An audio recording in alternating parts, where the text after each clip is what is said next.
So today we have a class on human resource development and the different areas that are there in your syllabus would be discussed in detail in today's class. As you are already aware that HRM function primarily encompasses 4 different activities with regard to the human resources. The number 1 is the acquisition. Number 2 is the utilization. Number 3 is the development of the human resources. And fourth one is of course the retention of the human resources. So in our previous classes, we have seen the ways and means to acquire human resources. So we read in detail about the procurement functions, starting with the job analysis and then the human resource planning. We have seen different demand forecasting and supply forecasting methods or techniques, and we have also studied the recruitment and the selection functions quite in great detail. Now is that human resource development is a part which is actually the developing of the human resources of the organization. In this age of cutthroat competition, when the companies are facing lot of challenges and changes at a very faster rate, so it is important that you are able to make your human resources agile and they are best in terms of KSA, knowledge, skills and attitudes. We have previously seen that human resource is an admixture of the knowledge, skills, creative abilities, the required aptitudes and the attitudes, the potential that they have in them. If the organization is able to tap that potential, nurture that potential, use the potential in the desired direction, then organization can meet any challenges. Organization would definitely follow the growth trajectory and there will not be much setback faced by the organization. Human resource development therefore is all the more important. You can see that it's rather a new terminology or a term used in the human resource management, and this term was coined by Leonard Nadler way back in the year 1969. Nadler then wrote a book on HRD, a handbook on human resource development that was originated from University of Michigan in the year 1984, and the publication is Whaley publication. It is little different from the human resource management. Human resource management predominantly are discharging those functions which are very regular in nature. So employee selection, recruitment, selection, they are keeping them in the organization, dealing with their social security measures, and then dealing with their separations, managing their payrolls and attendance.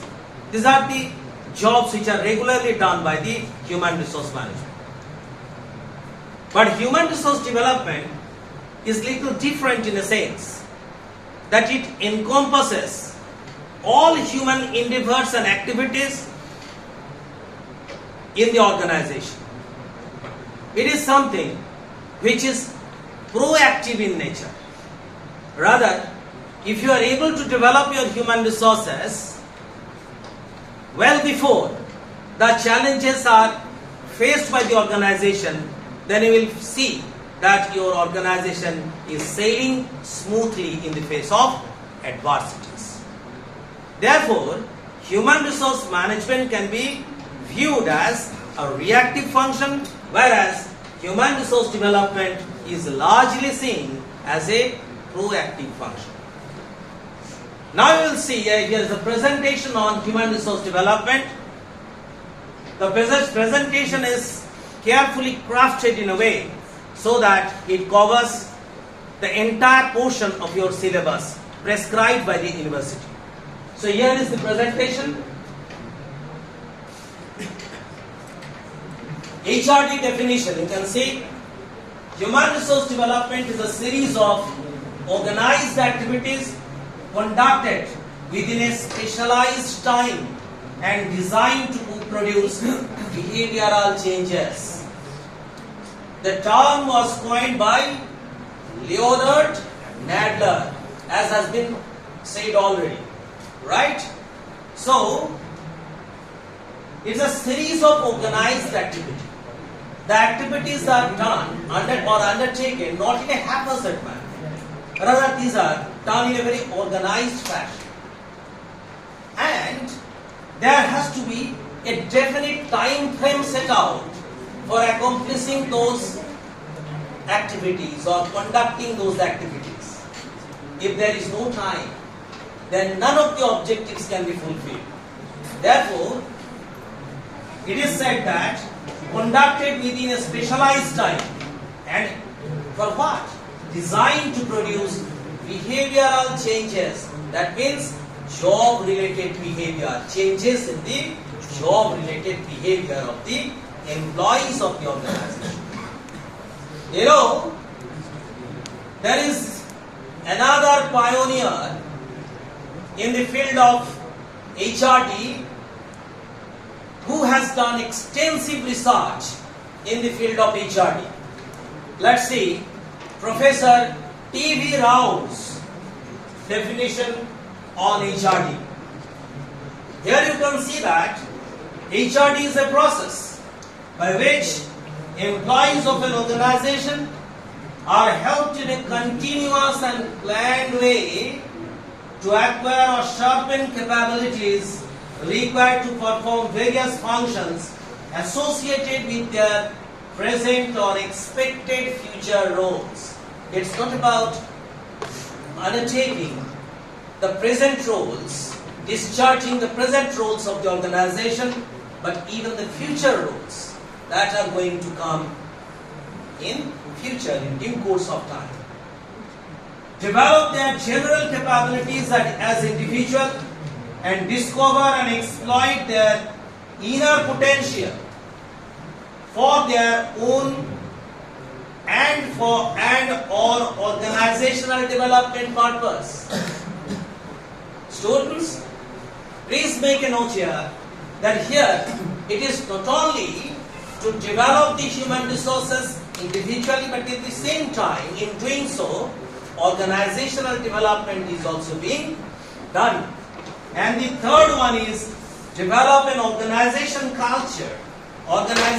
culture in which superior-subordinate relationship, teamwork and collaboration among sub-units are strong and contribute to the professional well-being, motivation and pride of the organization. So when we talk about the organizational culture, we mean to say that culture is something like a layout wherein the persons within the organizational framework are interacting freely and the resources are being utilized by them optimally so as to gain competitive advantage, right? So organizational culture, when we talk about organizational culture, if you are asked that what ingredients make an organizational culture, in short we say that it is octopus. octabase.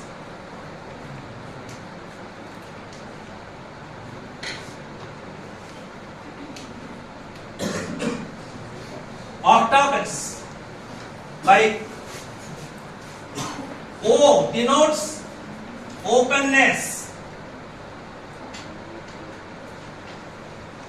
C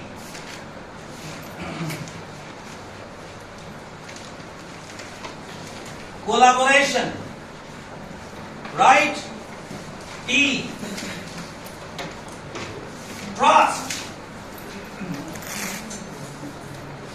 A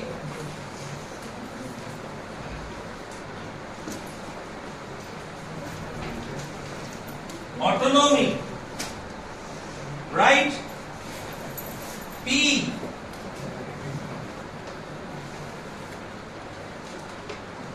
proaction, again A.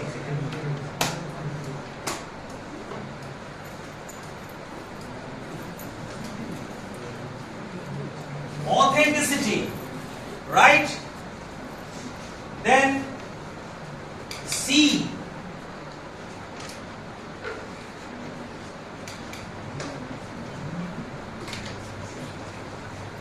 stand for confrontation, and E stands for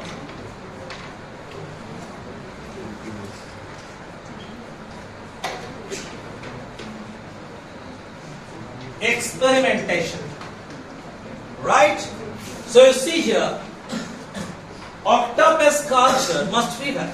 These ingredients must be there in the organization so as to make the organizational culture conducive or congenial to human resource development.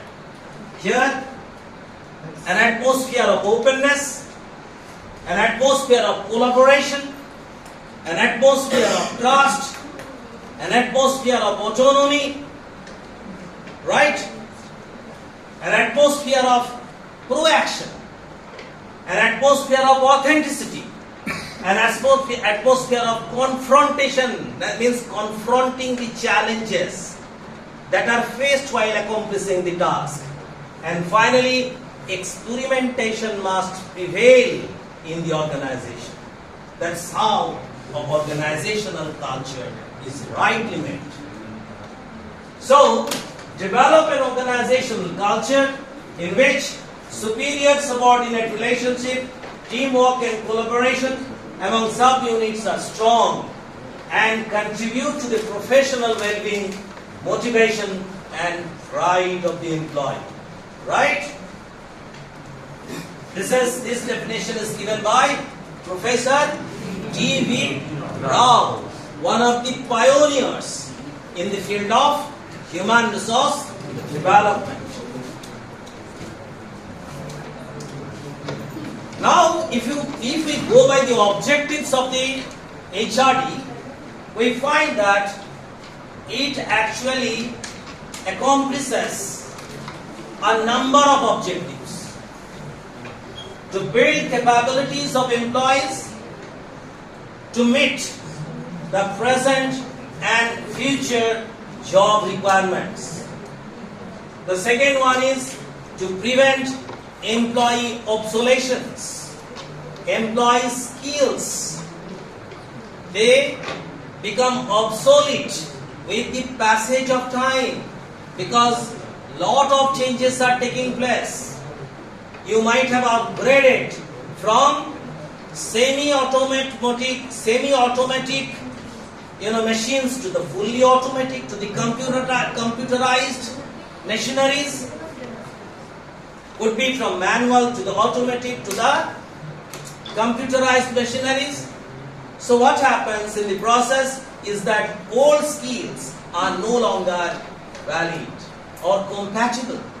Therefore, it is necessary that we bring about developmental activities, training and developmental activities in the organization for the employees so that they are again trained or sometimes retrained to prepare employees for the next and higher level jobs, to impart new entrants with basic HRD skills and knowledge to aid total quality management. Everyone in the organization must adhere to the highest possible standard, right from the topmost level of the pyramid in the hierarchy to the bottommost level, workers working at the shop floor level.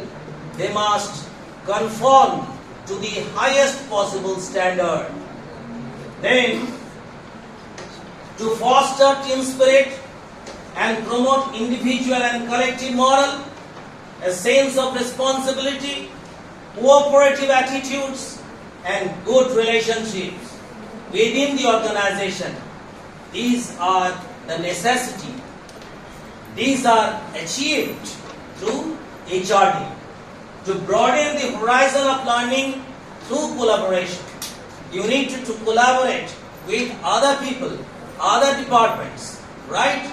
So, to broaden the horizon of learning, to expand this knowledge base, this objective is also being achieved through HRD. To provide a comprehensive framework from HRD, right from the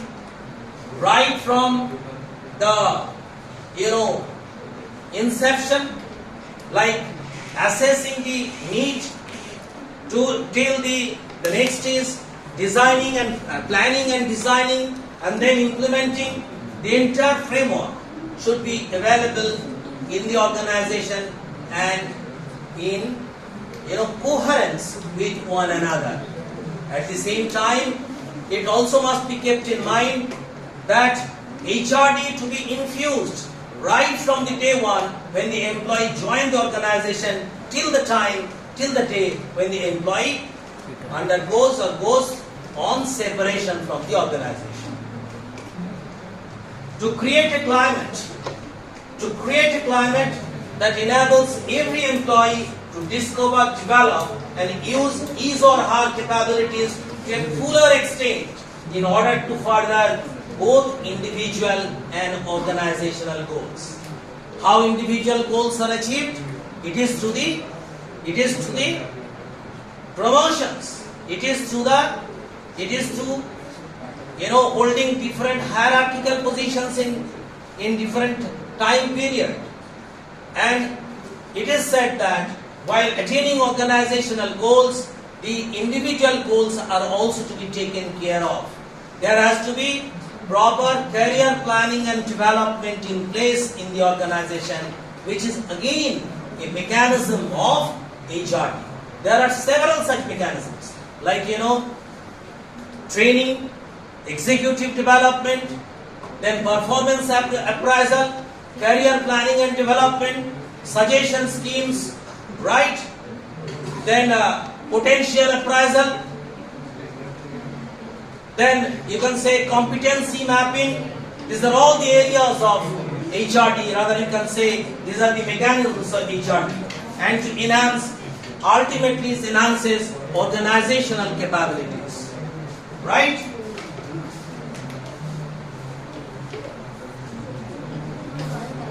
HRD process.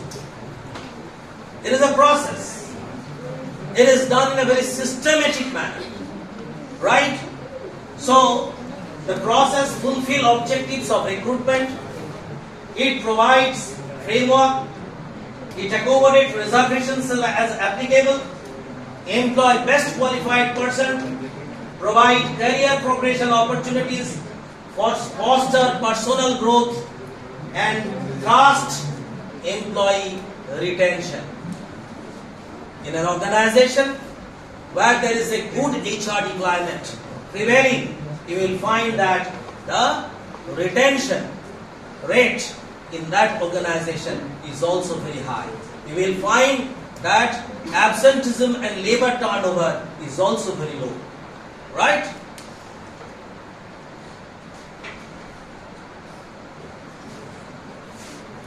So, if you divide the HRD process into steps, you find that HRD process can be divided into 4 different steps.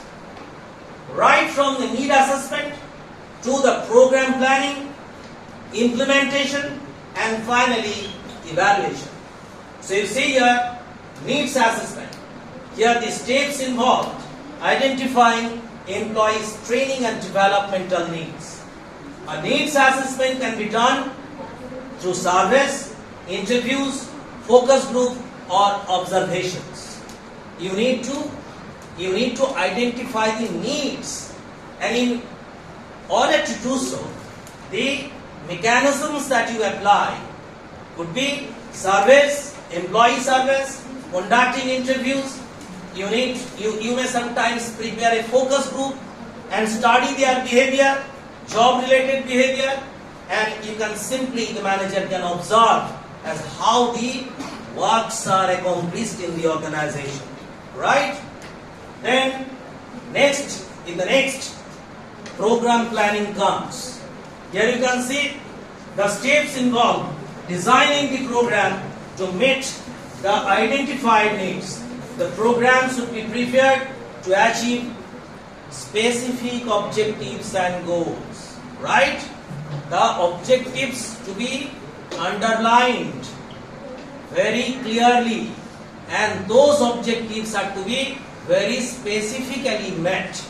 For example, if you need to increase your production by 30%, say, in the next year, so that is one of the objectives. Objective is very specific here. So you need to, plan your program in a way so that you are actually able to meet that target.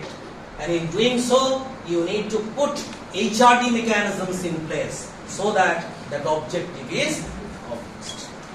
The next is program implementation. The step involves implementing the program. Performance includes developing materials, conducting training sessions, and evaluating the program results.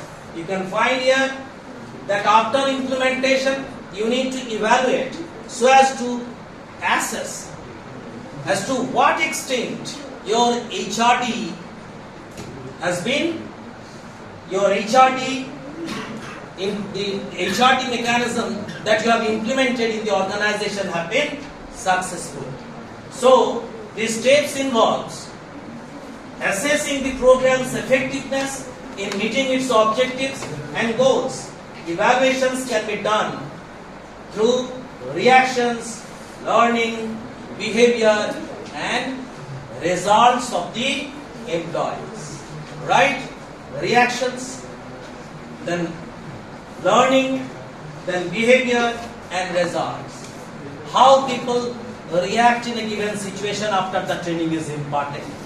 Whether there has been a change, to what extent the learning has taken place.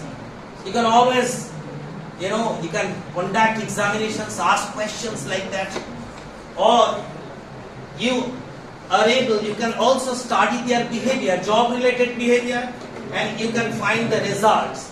Results means increase in productivity or any other objectives that you have undertaken through the program, whether that is achieved or not.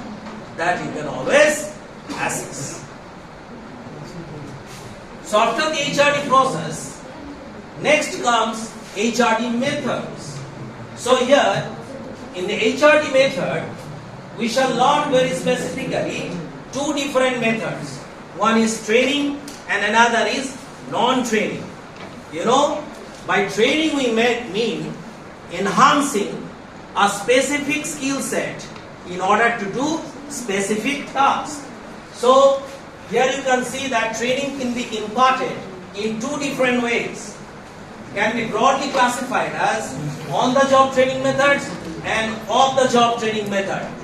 When the training is imparted while in the job, while doing the job, then it is called on-the-job training method, and when it is done away from the job, then it is called off-the-job training method. So here you can see apprenticeship, coaching, job instruction and committee assignments. These are four on-the-job training methods. There could be many more such methods, but these four are very important, right? Apprenticeship, persons join the organization as an apprentice, and that apprenticeship period may last from 1 year to 2, 3, even 4 years also. And the person undertakes the task under close supervision. Upon successful completion of the task and meeting the required criteria, sometimes through examinations, can be conducted in the organization. Then coaching. One senior manager or sometimes a senior, workman or supervisor, that those persons actually gives coaching to the subordinates while they undertake the job, step by step, in a phased manner. Then job instruction training, while the job is done, is being undertaken by the trainee, the supervisor guides as how to accomplish the job correctly and in a sequential manner. Then comes committee assignments, where a job or an objective to be fulfilled by a number of persons, and committees therefore can be created to undertake that task and can be fulfilled. The next is off-the-job training method. Here you can see, here the vestibule training, role-playing, lecture method, conference and programmed instructions. These are again not exhaustive but are very important. Here you can say vestibule training, just away from the workplace, a same simulated environment is created where the machineries are there to avoid so that any accident or damage actually does not happen to the machinery, real machinery. It is replicated somewhere away, just near the workplace, where the employee undergoes training through the vestibules thus created. So that's why it is called vestibule training. In role playing again, a person has to assume a role of that of a manager or any other important person in the organization and can accomplish the task given to him or her. Okay?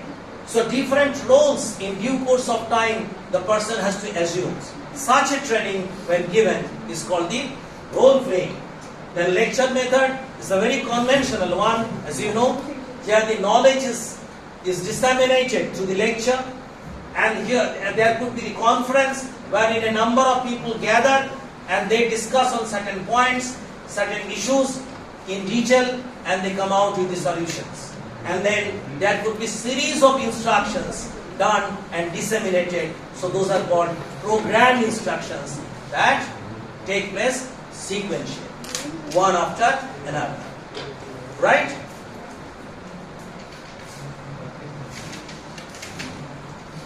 Even, we have just now seen that training is increasing or enhancing specific skill sets for the employees in accomplishing specific tasks. But it is not that always through the training, the employees' skill sets are improved or increased. There are certain non-training methods.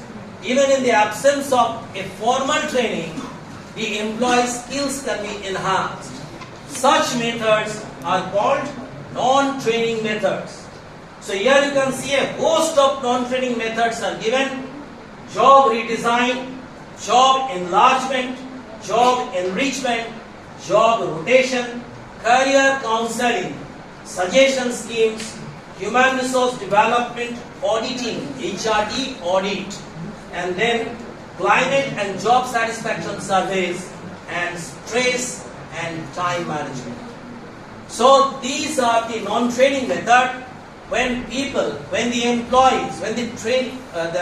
employees of the organization are exposed or made available these non-training methods, then they can equally be improved on their skill sets.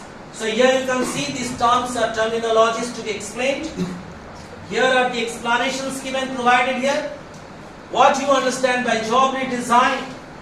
Job redesign is a process where companies used to create new job or add duties to an existing job. Altogether creating a new job or adding some more duties to the existing job is called job redesign. each of these terminologies are important from the viewpoint that this may appear in your examination as multiple choice questions or sometimes as short notes. Therefore, understanding each of these terminologies very distinctly is of utmost importance. The next is job enlargement. Job enlargement is also called horizontal restructuring of the job. It is the horizontal job restructuring by increasing the scope of the job through extending a range of its job duties and responsibilities within the same level. I mean, the jobs are increased, the duties are increased in the given job, in the existing job, then it is called job enlargement. Right? Job enrichment. In the job enrichment, what is done? In the job enrichment, the focus is given to the employees on more authority, independence and control over a job. So it is therefore called as a vertical restructuring of the job. When the person enjoys more authority, when the person exercises more control, when the person can independently carry out the job, so it is called vertical restructuring, or it can also be said as vertical loading. And then comes job rotation. Here in fact, what happens here, the jobs are not being rotated, but the employees are rotated from one job to the another job on a periodic basis. So, it is a technique used by some employers to rotate their employees, assign jobs throughout their employment. You get different exposures from different jobs. Therefore, in this way, your different skill sets are acquired.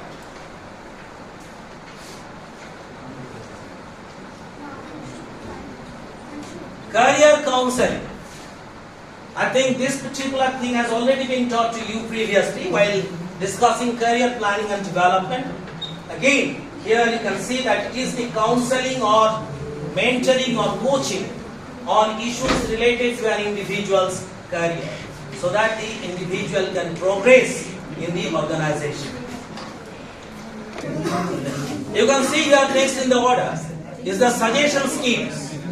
You know, employee suggestion schemes encourage employees to offer suggestions that improve the performance and quality of their work while achieving objectives.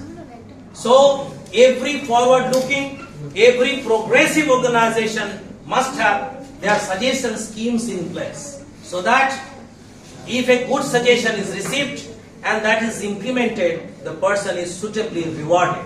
That increases the morale and the motivation. An atmosphere which is very positive that prevails in the organization wherein everybody would like to participate in the suggestion schemes. Then comes HRD audit. Here you can see that it is the comprehensive evaluation of human resource development practices. Whatever practices that is being undertaken by the organization, you will have to make a periodic audit of all those activities. Okay, right?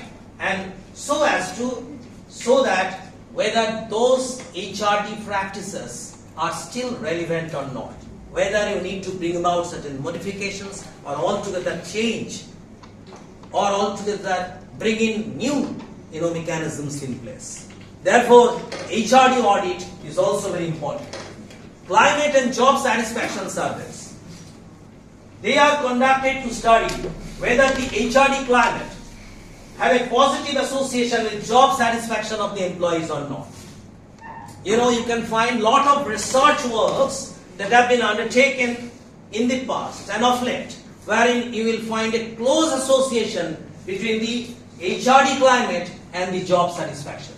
If the HRD climate is congenial in the organization, conducive enough to foster productivity and well-being of the people, give them right avenues to develop themselves through different mechanisms, you will find that people will derive better job satisfaction in the organization. And then stress and time management, crucial. These two things are also very crucial as they help employees cope with the demands of their job and maintain healthy work-life balance, especially at a time wherein human life has become more complex. Because the jobs are also becoming very complex, competition is becoming very cutthroat. So human life in the present era is also undergoing a lot of complexities. Therefore, it is important that organization is able to maintain a balance between the job and the personal lives of the people. Therefore, maintaining work-life balance is of great necessity.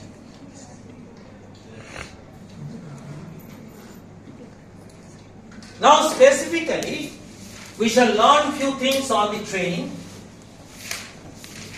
As I have already discussed that training is imparted to enhance specific skill sets to do specific jobs in the organization. Whereas development is a series of activities that brings about an overall development, improvement in the human resources of the organization. Right? So here you can find the importance of training.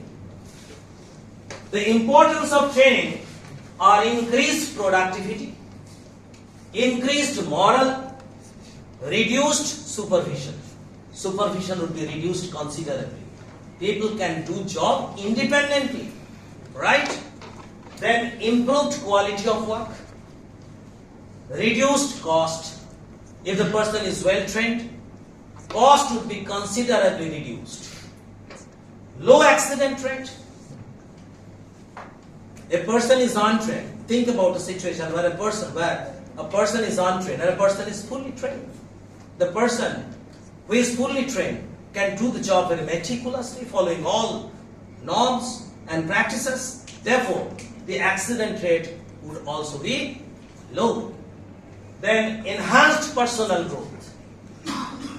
While undergoing training, the personality traits, the knowledge and skills are greatly improved, substantially improved. Therefore, enhanced personal growth is another importance of training. And if an atmosphere of training prevails in the organization, we can say that the organization climate is very conducive. It's a progressive organization. It's a forward-looking organization.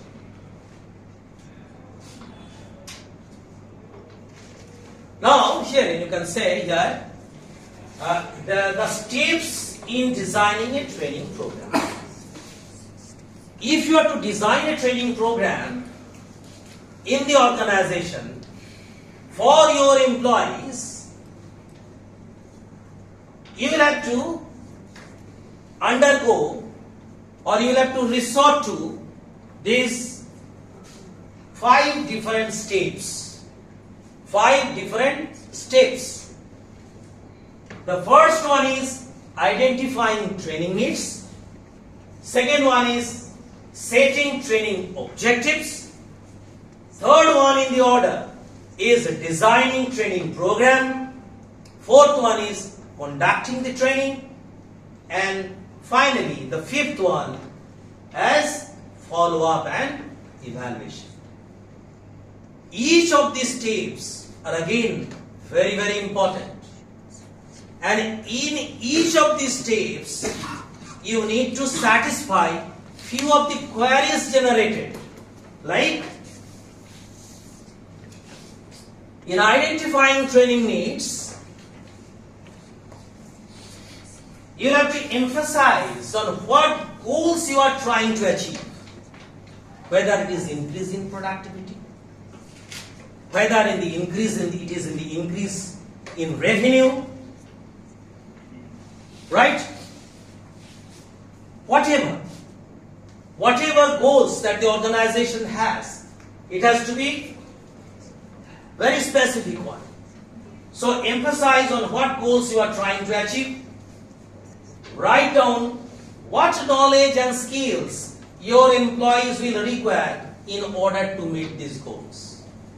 You know the present stock of inventories of the people, of the employees in your organization and their existing skill sets.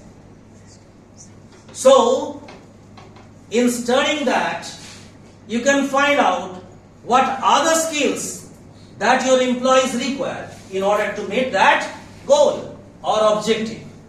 So write down what knowledge and skills your employees will require in order to meet those goals. Use questionnaires and surveys to elicit data. You have at your disposal these mechanisms. You can prepare survey questionnaires. That way you can elicit, you can collect data from them. Right? Look at customer reviews and customer feedback if needed. If that involves your customers also as a stakeholder, then you can involve the customers as well. And then collect data from the customer. Right? Ask your managers which areas they think need working on. You can ask your managers that which are the areas they would be able to pinpoint. Right? Then the next one is setting objectives.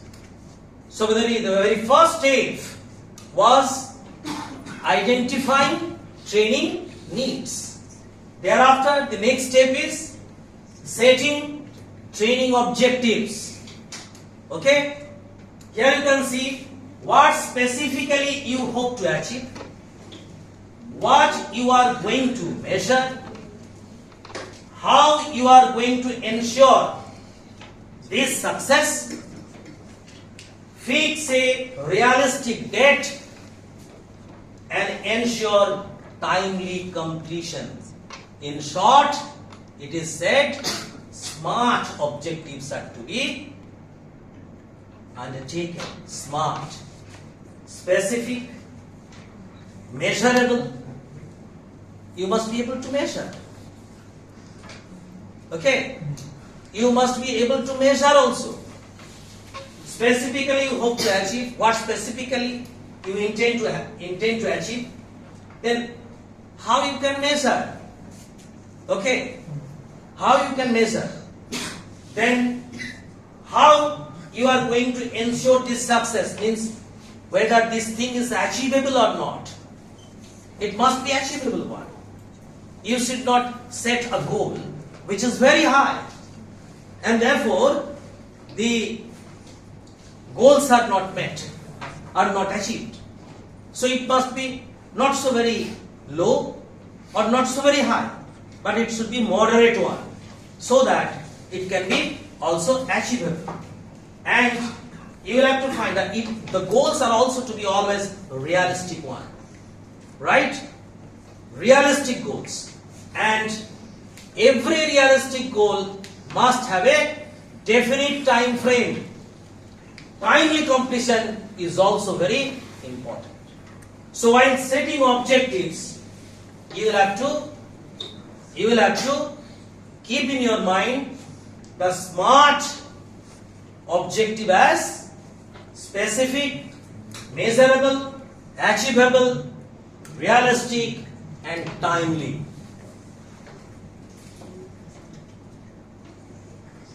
Then now, as a next step, you need to design a program.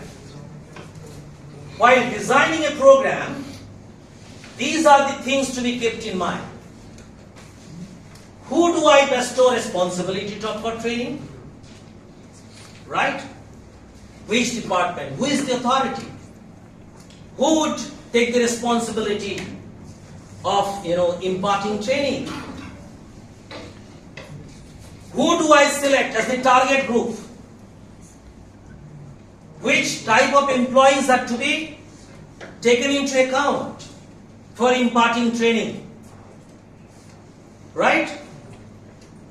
Do I have the resources like the trainer, training package, etc.? All the resources have to be there. The resources like the trainer, the training package, the training module, the literature, everything must be in place. You have to organize that. How do I want to deliver my training? You have seen different training methods in the past. Nowadays there is another important training method which is being popularly used. There is a digital training method, right? Online training method. So how do I want to deliver my training? Whether you want to use a physical mode or you want to use a hybrid mode or you want to use on-the-job training method or off-the-job training method, right? So how do I want to deliver my training? How am I going to make sure that the training is helpful to the trainees? It must be designed in such a way so that it must cater the needs of the trainees. Only then designing a training program would be a successful one. So the people for whom I am designing the training program must be helpful to those people. Understand? So if it is not that helpful, if it does not meet the objective, then it will be of no use. What follow-up action I undertake? If there is any pitfalls, if there is any lacuna, then those must be addressed thereafter. So that next time when I design a new training program, all those things are taken care of. Therefore, these are the queries to be answered. Who do I bestow responsibility for training? Who do I select the target group? Do I have the resources like the trainer, training package, etc.? How do I want to deliver my training? How am I going to make sure that the training is helpful to the trainees? And what follow-up action do I undertake? Then the next step is conducting the training. Now it's the time that you should conduct the training. So let your employee know what new training is, right? What the training is all about, in which area they are going to be trained, what sort of skill sets that they are going to acquire through the training.